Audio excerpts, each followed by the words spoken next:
Merci de nous rejoindre dans votre émission Questions d'actualité qui aborde aujourd'hui le récent séjour du président de la République, Félix-Antoine Tshisekedi Tshilombo, en Europe. Il a été précisément en Allemagne, où il a échangé avec Angela Merkel.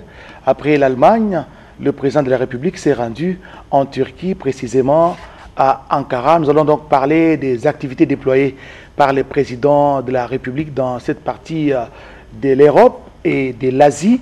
Et pour vous en parler justement, j'ai sur ce plateau Monsieur Feli Kabala. Il est expert au sein de la cellule de communication à la présidence de la République.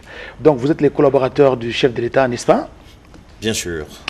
Bienvenue sur ces plateaux de la RTNC. Première question, quelles sont les leçons à tirer du récent séjour du président de la République, d'abord en Europe, en Allemagne? Tout d'abord, je vous remercie. Après un si long moment d'absence sur les antennes de la RTNC, d'entrée de jeu, le président de la République a effectué une tournée euro-asiatique. Je l'appelle ainsi, euro-asiatique, parce que il était en Allemagne il était en Allemagne. De l'Allemagne, il est allé à Rome, en Italie, où il a participé à Milan, au sommet Ambrosetti. Et il est allé en Asie. En Asie, pourquoi? Parce que la Turquie fait partie à la fois du continent asiatique et une partie sur les terres européennes. Ce que nous pouvons tirer comme leçon de ces activités déployées par le chef de l'État à travers cette tournée que je peux appeler triangulaire parce qu'il s'agit de 3 étapes, c'est de la crédibilité pour l'Afrique, la présence de l'Afrique, et il a adressé les problèmes des Africains tels qu'elles se présentent sur les terrains, les difficultés africaines. Là c'est à Rome.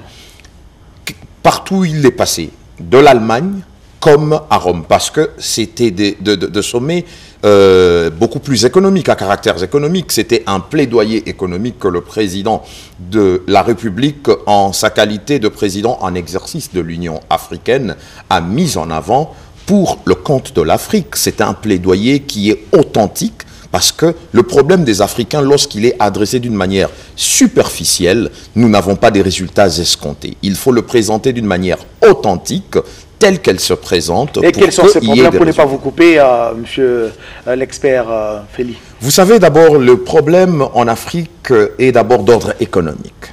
Ce problème d'ordre économique se pose à plusieurs niveaux. Vous savez, ça peut se poser au niveau de l'emploi d'abord, ça peut se poser au niveau de l'éducation, ça peut se poser au niveau des investissements.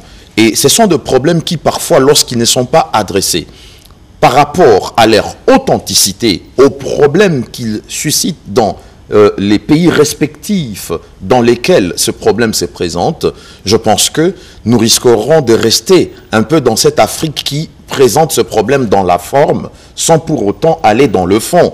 Parce que lorsque le président de la République a pris le règne de la présidence tournante de l'Union africaine, dans son discours, il mentionnait cela, son souhait ardent, avec la confiance qui lui a été donnée par ses pairs africains.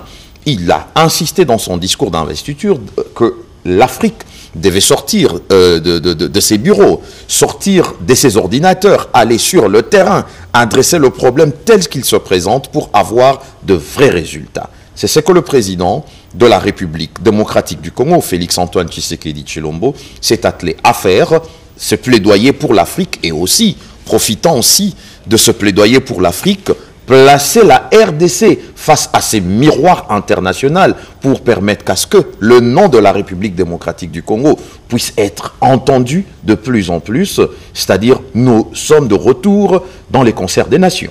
De retour dans les concerts des nations, le 27 août dernier, le président de la République a eu un échange avec les grands patrons de la Chambre de commerce en Allemagne, après avoir échangé bien sûr avec la chancelière allemande Angela Merkel. De quoi était-il question? L'Afrique a des potentiels. Alors ces potentiels, lorsque nous ne les mettons pas réellement en évidence, eh bien les peuples africains pour lesquels ces potentiels doivent être mis en évidence n'en bénéficiera pas. Donc il faut adresser ces problèmes comme le président de la République a présenté l'Afrique comme étant un potentiel.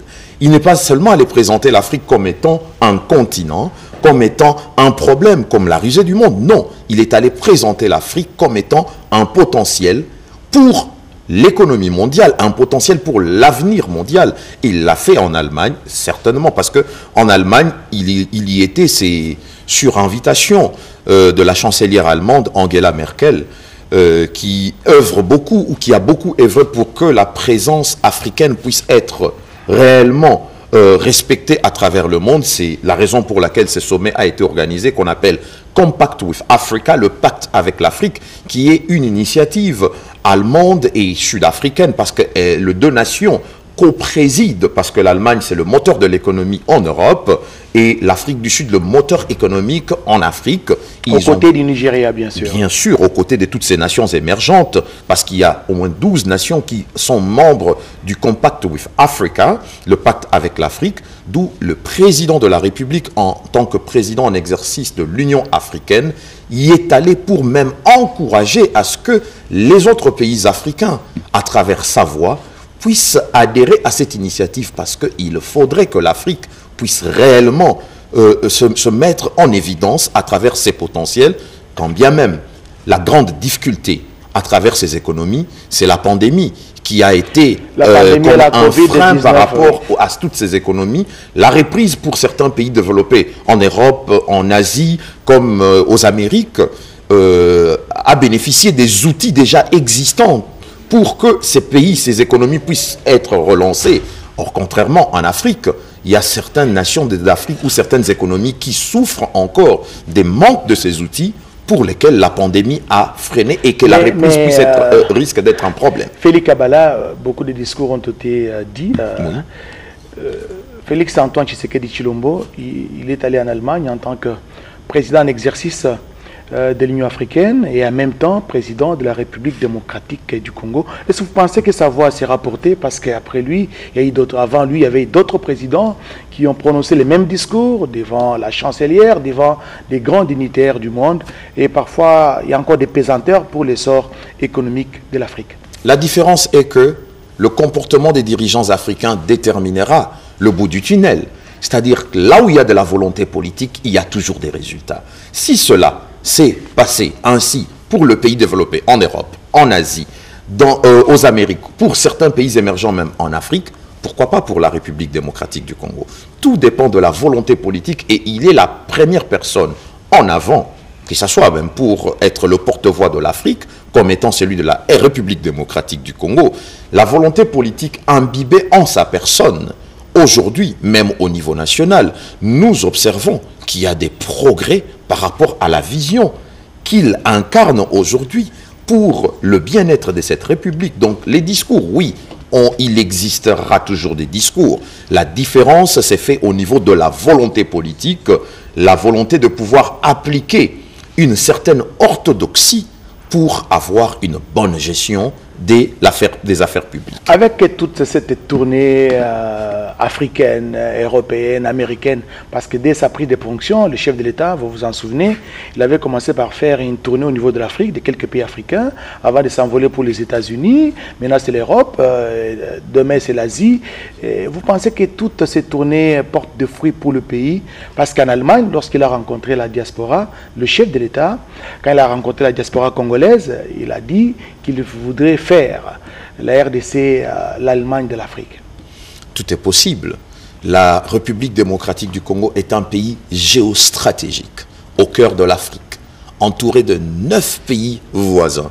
Donc il est comme une porte, un centre, un hub, un pont par lequel le bien-être de l'Afrique économique en général, et surtout qu'il y a des grands projets intégrateurs comme la ZLECAf, la zone de libre-échange africaine, continentale africaine, qui est un projet intégrateur à grande échelle qui ouvrira le marché africain, qui ira un potentiel de plus de 1,5 milliard de consommateurs, qui permettra à ce que même les partenaires qui ne sont pas partenaires africains puissent venir vers l'Afrique et développer ensemble le potentiel qui est africain pour les Africains et aussi pour le reste du monde. Donc les voyages du chef de l'État sont porteurs de fruits, surtout pour la RDC. À ne pas considérer des voyages de tourisme, comme d'aucuns le pensent. Non, vous savez, les personnes mal intentionnées ne cesseront jamais. Souvent, c'est le rôle de mauvaise foi des opposants qui, pour eux, ne voient que le mal, ne voient toujours pas les horizons éclairés, le bout du tunnel, ils ne le voient pas. Mais le président, dans sa position confortable où il se trouve, il sait voir la lumière au bout du tunnel et il est au sommet de la pyramide. Parce que vous et moi, au bas de la pyramide, nous récoltons les informations nécessaires.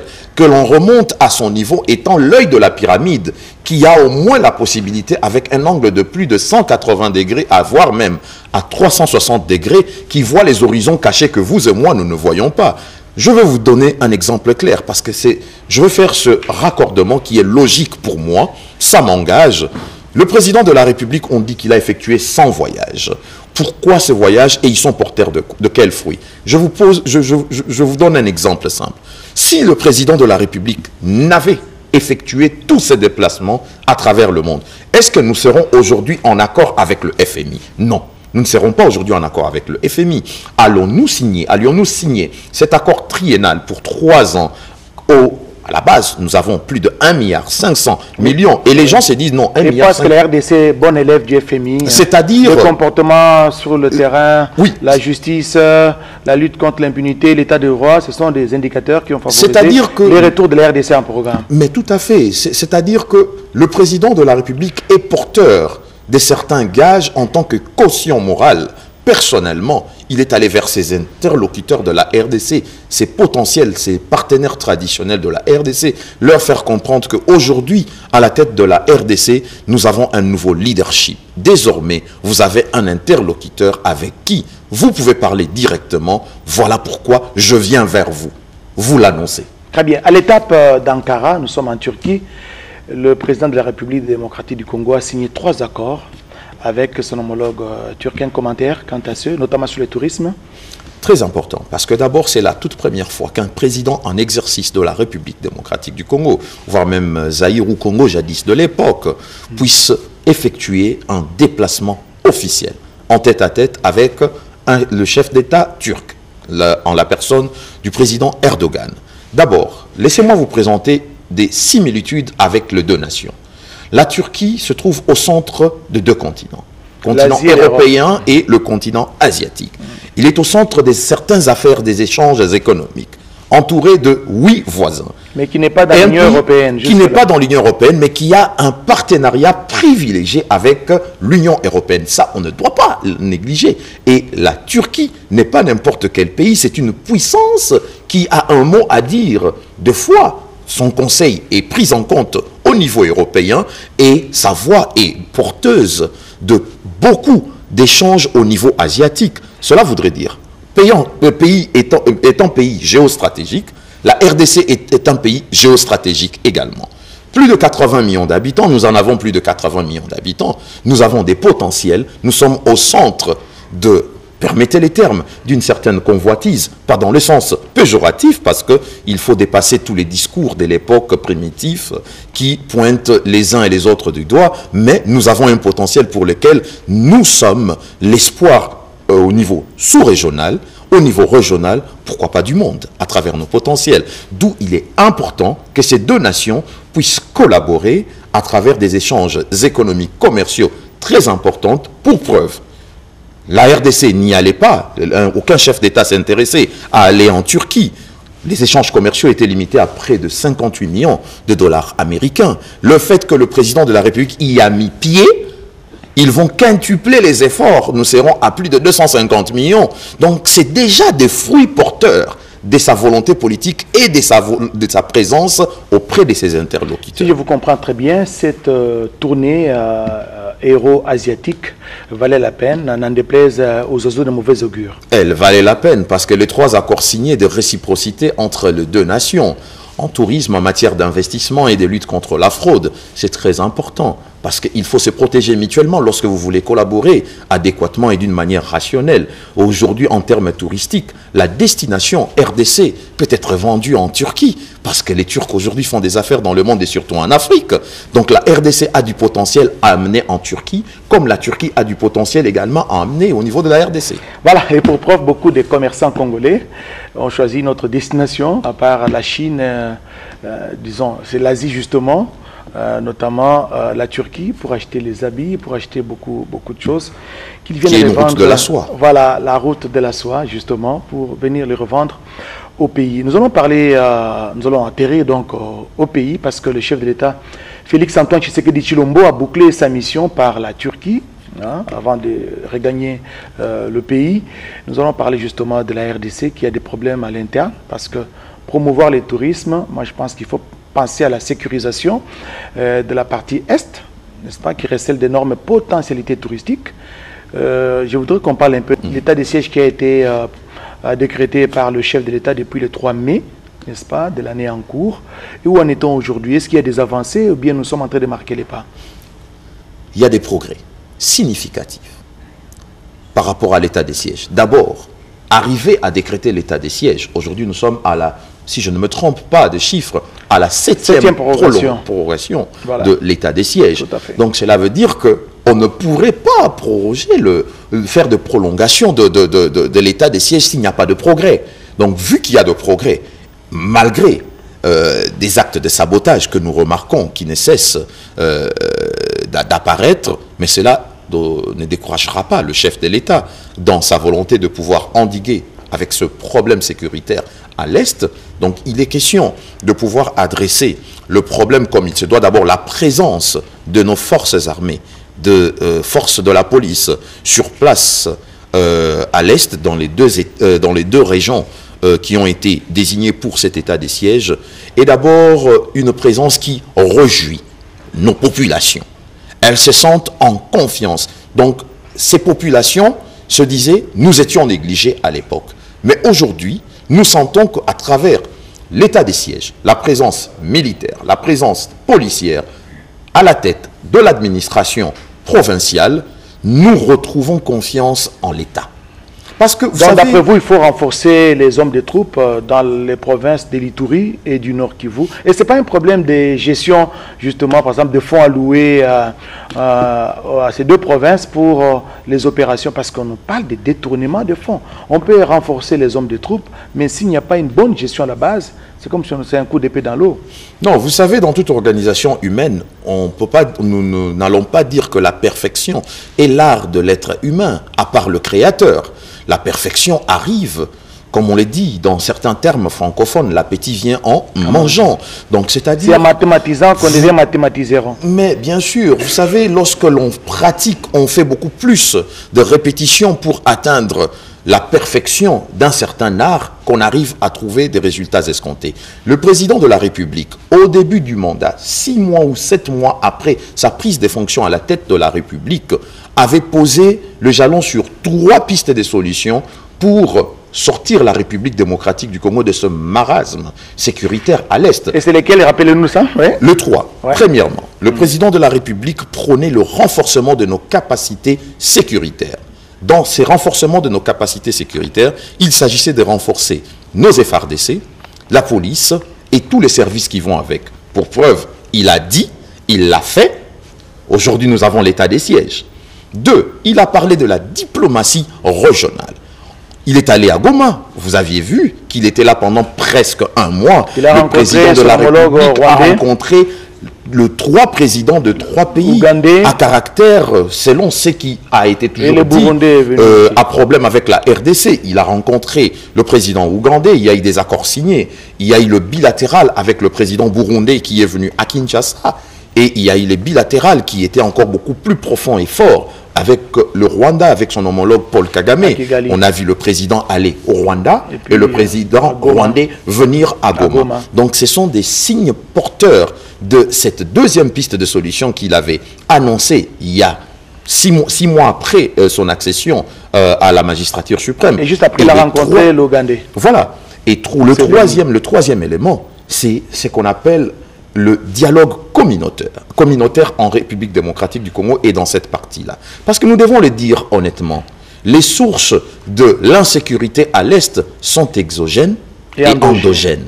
Interne et externe. Oui, l'exogénéité comme l'endogénéité de ce problème proviennent d'une source dont on connaît nous tous. En 1994, il y a eu un génocide au Rwanda et on a vu toute une nation s'est déversée dans une nation, c'est-à-dire institutions, hommes, capital humain, logistique en RDC. Ces personnes ont trouvé domicile chez nous. Alors en trouvant domicile chez nous, il était question de survie. Ils ont fait un ancrage et ils devaient s'imposer. Vous voulez me dire que l'insécurité qui est à l'Est, c'est à la... entre autres, est tributaire à ces mouvements de population? C'est une insécurité partagée. D'accord. Parce qu'elle est venue d'ailleurs, comme elle est venue trouver aussi des problèmes qui existaient déjà dans des communautés internes en République démocratique du Congo, et les manipulateurs ont juste attisé le feu, et nous sommes aujourd'hui dans ce que nous vivons comme marasme, pour lequel le président de la République donne toute son énergie pour endiguer le problème. Vous avez dit que le problème sécuritaire dans la partie Est, ça veut dire allusion en fait ici à l'Ituri et au Nord Kivu, sont endogènes et exogènes. Endogènes, ça veut dire que certains fils du pays sont à la base ou contribuent à ce qui se passe dans cette partie du pays. Bien sûr, ne soyons pas hypocrites ou faire la langue de bois, c'est exact, on le sait. Mais ce problème doit être adressé rationnellement, sans brutalité, mais il faut trouver une solution et sortir de ce problème. Et la solution, c'est la guerre ou bien les dialogues? La solution, c'est les dialogues. C'est pourquoi je parlais de la troisième piste de solution, parce que le président en avait posé 3. Et il les a tous mis en pratique, et nous sommes en train de voir des progrès, des résultats.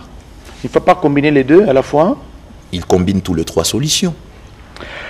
Voilà, nous parlons de l'état du siège. Hein. Vous avez salué les progrès enregistrés sur la ligne de front, notamment en Ituri, où sont engagées nos forces armées de la République qui mettent en déroute les ennemis de la paix. L'année de même dans le Nord Kivu, à Beni, il y a beaucoup de rendus aujourd'hui, des brebis égarées qui sont en train de déposer les armes, et vous encouragez cette façon de voir les choses? Nous encourageons cela parce que ces personnes qui se rendent aujourd'hui ne se rendent seulement pas pour être jetées dans la nature.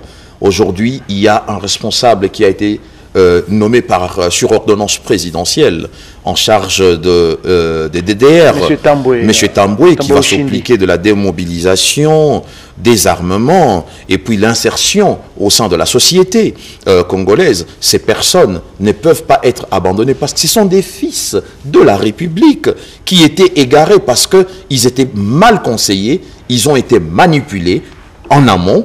Aujourd'hui, en aval, ils ont compris qu'ils étaient plus utilisés pour répondre aux déshydratats de certains manipulateurs qui, pour aujourd'hui, eux aussi, sont perdants. Alors, pour qu'ils puissent revenir à la raison, parce qu'ils étaient des brebis égarées, l'État, qui est les parents de ces brebis égarées, leur a aménagé un couloir pour qu'ils puissent se repentir, se réinsérer dans la société pour être utiles à la nation. Puisque vous parlez du programme PDDRC, n'est-ce pas, c'est le programme de démobilisation, réinsertion de tous ces éléments de groupes armés qui ont accepté la voie de la raison, de déposer les armes. Comment allez-vous concilier la justice transitionnelle où la population victime des affres de la guerre, qui se sent lésée par les actes commis par ces groupes armés, ces éléments des groupes armés qui ont accepté de déposer les armes? Cette population réclame aujourd'hui justice, réclame réparation. Ne voyez-vous pas que le PDDRC va constituer une sorte de refuge, une sorte de blanchiment pour les gens qui ont tué, et pourtant la justice a besoin de mettre la main sur ces gens-là? Je ne pense pas, je ne vois pas les choses dans ce sens-là. Nous sommes une république qui a longtemps souffert de tous ces problèmes internes. Aujourd'hui, si l'on se met à une justice selon laquelle nous devons courir derrière certaines personnes, certainement que certaines personnes doivent être jugées. Ils ont commis des actes répréhensibles. Il y a certaines personnes qui doivent être jugées dans ce qu'ils ont commis comme actes. Ils ont tué, ils ont violé. La justice est là pour faire son travail. Mais nous n'allons pas quand même, vous savez, mettre la charrue avant le bœuf. Il faut laisser les instances appropriés qui ont été désignés pour essayer de concilier le problème afin de trouver une solution en aval. Et la justice transitionnelle, c'est vrai que c'est une situation qui a été évoquée même dans le rang du chef de l'État, mais il faut étudier et analyser le bon timing pour faire une bonne justice transitionnelle. Mais cette justice transitionnelle peut aussi s'expliquer par le fait que l'on peut faire une reconnaissance de ceux qui ont été victimes en leur érigeant peut-être un mémorial en leur mémoire. Qui pourrait se dire que non, la République nous commémore chaque année à travers ces mémorials. C'est un exemple. Non, je voulais avoir votre commentaire. Hein. C'est juste un commentaire par rapport à ce qui se passe dans la partie est de la République démocratique du Congo. Nous sommes dans un état, dans des provinces qui juste des circonstances exceptionnelles. Exact. Je parle de l'Ituri et du Nord Kivu. Aujourd'hui, c'est la justice militaire qui s'occupe de tout, même des affaires civiles. Il y a eu une bagarre, un échange de coups entre un policier et un militaire dans le Nord Kivu. Mais la sentence était très forte. Juste pour un échange de coups, une altercation, peine à perpétuité. C'est pas très fort, ça? Vous savez, je ne me mettrai pas à commenter les décisions de la justice, parce que même dans ma formation politique, dans mes enseignements politiques, vous savez, il faut dissocier les compétences des instances adéquates qui ont ces prérogatives de pouvoir décider de prendre des décisions, même si elles sont critiquées, mais lorsqu'il existe déjà une décision, nous obéissons d'abord la décision et étudier la nature et le fond de la sentence. Il y a des appels qui sont faits pour ça, pour réjuger l'affaire, requalifier les faits qui ont été jugés très durs, trop sévères par rapport à cet acte qui s'est passé entre deux officiers pour lesquels la justice militaire a pris ses responsabilités. Moi, je ne fais que me plier. Amnesty International craint plus des déviations, notamment dans la violation des droits de l'homme, parce que, par exemple, pour deux civils, un vole une chèvre d'un autre compatriote. Et comment va se comporter la justice militaire quant à ce? L'Amnesty International proposerait que les gouvernements de la République puissent adjoindre aux magistrats militaires des magistrats civils. Est-ce que vous partagez cet avis? Je pense que même dans l'administration actuelle militaire dans les deux provinces sous état de siège, le plus souvent, à moins que je sois aveugle, lorsque nous voyons des interviews de ces responsables militaires, j'ai toujours vu la présence du gouverneur civil à côté. Donc cela voudrait dire, il ne prêche, il ne nous donne pas des informations qui sont nouvelles. On a déjà mis cela en pratique, mais sauf qu'on n'en fait pas de la publicité, mais dans la pratique, nous y sommes déjà. Donc c'est du déjà vu, mais nous respectons les conseils des uns et des autres. Ce sont des organisations internationales, des ONG internationales qui ont fait preuve dans leur pratique de terrain, dans leur politique sur terrain, que nous respectons, mais dans la gestion des affaires de l'État, c'est du déjà vu et nous sommes déjà dans la pratique. Nous entamons la dernière partie de notre émission. Nous allons parler des élections qui se profilent à l'horizon dans les états-majors des partis politiques. Pas plus tard qu'hier, j'ai suivi le secrétaire général de l'Union pour la démocratie et le progrès social, UDPS, Augustin Kabouya, qui haranguait les troupes, qui leur demandait de se préparer déjà parce qu'il y aura élection en 2023. Il n'y a pas à se leurrer, pas de dialogue. On doit aller aux élections et des élections qui seront bien organisées. Mais comment organiser ces élections pendant qu'aujourd'hui, on n'est pas encore précisé sur celui qui va diriger la CENI? Où en est-on avec la désignation du président de la Commission électorale nationale indépendante? Apparemment, ça traîne les pieds. Très bonne question. Nous observons tous ce qui se passe, les tractations qui existent dans le rang des chefs des confessions religieuses. Mais je ne me prêterai pas à un exercice de pouvoir faire la morale à quiconque, parce que nous sommes censés être observateurs et respecter ce que le législateur a prévu dans le contexte de la CENI, dans le contexte de la désignation de ceux et celles qui doivent être les membres animateurs de la CENI. Parce qu'aujourd'hui, les discussions, les échanges se passent au niveau de l'Assemblée nationale. Alors, il faut laisser que cette institution, qui a des prérogatives bien définies, de pouvoir étudier tous les paramètres liés aux difficultés qui existent autour de cette question problématique, terminer avec ses conclusions et venir avec ces conclusions auprès du chef de l'État, qui n'est même pas pressé de pouvoir pousser ou bousculer qui que ce soit, parce que son souhait ardent et profond, c'est qu'il y ait élection en 2023. Mais justement, d'après vous, qu'est-ce qui bloque la désignation des animateurs de cette institution d'appui à la démocratie? Aujourd'hui, il y a un silence, je ne dirais pas de cimetière, mais c'est un silence radio, on n'en parle plus dans les médias. Mais qu'est-ce qui bloque? Parce que le peuple attend. Et cela ne va-t-il pas favoriser qu'il y ait glissement? Parce que jusqu'à aujourd'hui, la population congolaise attend les noms des animateurs de la CENI. Qu'est-ce qui bloque? Vous savez, à tout seigneur, tout honneur. Moi, je suis un prince politique. Il faut laisser le rôle aux princes de l'Église de pouvoir se sentir libre, indépendant et très à l'aise de pouvoir parler entre eux. Parce que vous savez, jadis, il y a un langage qui existe toujours, qui est d'actualité. À César, c'est qui est à César, à Dieu, c'est qui est à Dieu. Vous savez, on a dit que ces confessions religieuses ont une certaine inspiration, inspirée des dieux, que nous respectons. Alors, il faut respecter cela jusqu'au bout.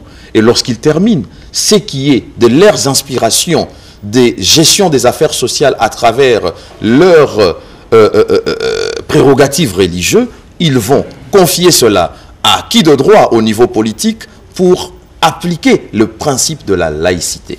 Mais les princes de l'Église ont maintes fois dénoncé qu'il y a des politiques qui cherchent toujours à s'ingérer dans les affaires des confessions religieuses. Ils cherchent à bousculer ou à orienter les décisions de confessions religieuses quant à ça. Vous êtes politique.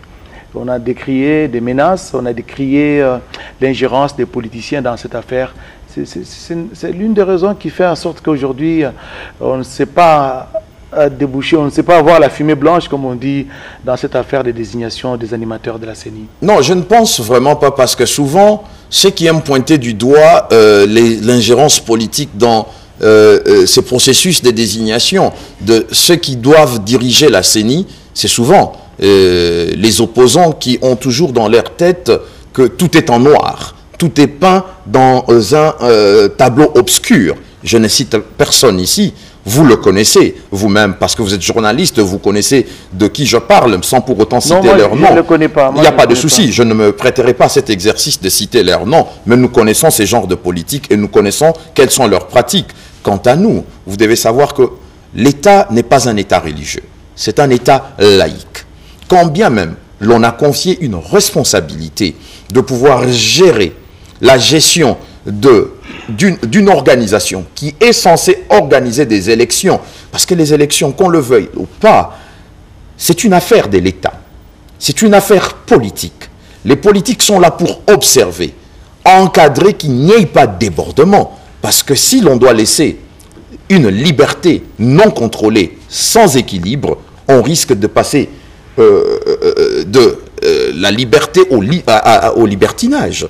Donc, ce n'est pas du tout logique que l'on laisse les choses se faire dans l'État, mais nous devons laisser que ces personnes puissent se mettre d'accord et que l'État puisse faire son travail. Jusqu'ici, tant que l'Assemblée nationale ne s'est pas encore décidée, n'a pas encore placé ses conclusions, au niveau exécutif, le président de la République ne trouve aucun problème de pouvoir continuer à gérer les affaires de l'État comme si de rien n'était. Pour dire qu'il n'y aura pas de glissement. Pourquoi parlons-nous du glissement? On parlera d'élections. Les glissements, on parle de glissement à quelle époque? Le président actuel est en plein exercice de son premier mandat. Il a constitutionnellement le droit de se représenter pour un second mandat. On parle de glissement au second mandat, à la fin d'un second mandat, ou on parle de glissement au premier mandat? Donc, par rapport à l'échéance de l'organisation de la tenue des élections. Par rapport à l'échéance de la tenue des élections. Les élections sont prévues en 2023. On ne va pas aller au-delà de 2023 pour organiser les élections. Ce n'est pas le président de la République qui organise les élections. C'est l'ensemble de tout le pouvoir qui mettent de sienne pour que ces élections se tiennent à échéance. Ouais, d'après vous, d'ici la fin de l'année, la CENI va se doter de ses animateurs? Laissons le temps au temps et laissons l'Assemblée nationale aller dans ses conclusions. Voilà, nous, Félix Kabala. Félix Kabala, nous sommes en train de cheminer petit à petit à la fin de notre émission.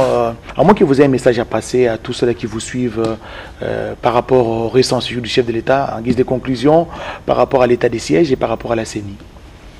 Aujourd'hui, la volonté politique du chef de l'État est observée à travers l'action qu'il mène au sein de la République. Nous avons un nouveau gouvernement de l'Union sacrée qu'on appelle des warriors. Aujourd'hui, oui, des guerriers. Aujourd'hui, ces warriors sont en train de nous apporter des performances. Aujourd'hui, nous avons une certaine orthodoxie qui est suivie et respectée dans le contexte de certains warriors. Le tout premier d'entre eux qui est le Premier ministre, Samalou Kondé, que je salue en passant. Orthodoxie grâce à l'IGF. Mais ça fait partie de l'État. Hein? L'inspection générale des finances est une branche et une structure faisant partie de la présidence de la République. Il n'y a pas un souci que l'IGF puisse faire respecter une certaine orthodoxie, mais cette orthodoxie que l'IGF fait respecter dans le rang de la gestion des affaires publiques est aussi imbibée au sein de ces acteurs qui animent, qui dirigent ces ministères sectoriels. Je prends l'exemple de l'un de Warriors qui se distingue. Je ne dis pas que tout le monde ne font pas leur travail. Ils font tous leur travail. Je ne cite que l'exemple d'un d'entre eux qui se distingue, en la personne du ministre des Finances, Nicolas Kazadi, qui nous réalise des très belles performances pour lesquelles nous l'encourageons dans le sens dans lequel il est en train d'aller, et tous les autres Warriors également sont en train de fournir des efforts également dans le sens de pouvoir apporter des résultats pour que demain, face aux Congolais, nous puissions dire « Vous nous avez fait confiance, voici les résultats, il y a eu des difficultés, mais faites-nous confiance encore pour continuer cette action afin d'avoir des résultats complets. » Et par rapport à l'état des sièges? Par rapport à l'état des sièges, nous devons féliciter d'abord l'action menée par les autorités militaires et policières au sein de ces deux provinces du Nord Kivu et de l'Ituri, parce que nous avons des chiffres qui parlent. Nous avons des redditions, nous avons des territoires récupérés, nous avons aujourd'hui la confiance du peuple qui revient vers l'État. Parce qu'avant, le peuple n'avait plus confiance en l'État, mais aujourd'hui, le peuple peut parler et faire confiance en cet État qui, jadis hier, entre parenthèses, l'aurait négligé. Et la CENI aura des animateurs et en 2023, il y aura élection, c'est ça? Vous savez, rien n'est impossible parce que là où il y a toujours un problème, il y a toujours une solution.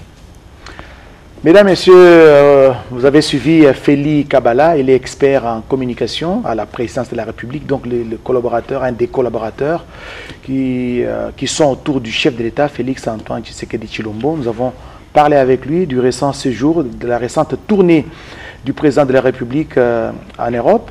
Il a été tour à tour en Allemagne, il a été en Italie et il a fini par l'Asie, donc par la Turquie. Il a rencontré son homologue président Erdogan à Ankara. Ils ont signé des accords bilatéraux, notamment sur le tourisme. Avec lui, nous avons donc décortiqué toutes ces questions. Merci donc Félix d'avoir répondu à notre invitation. C'est moi qui vous remercie. À toutes les autres prochaines occasions, nous serons toujours présents. Merci surtout à vous tous qui nous avez suivis. Excellente soirée à tous. Au revoir.